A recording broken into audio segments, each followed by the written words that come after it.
Потолок Volkswagen Golf. Вот в таком состоянии привезли его.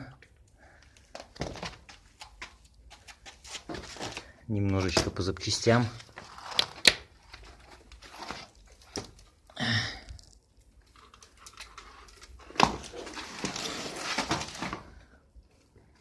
Уже когда-то ремонтировался.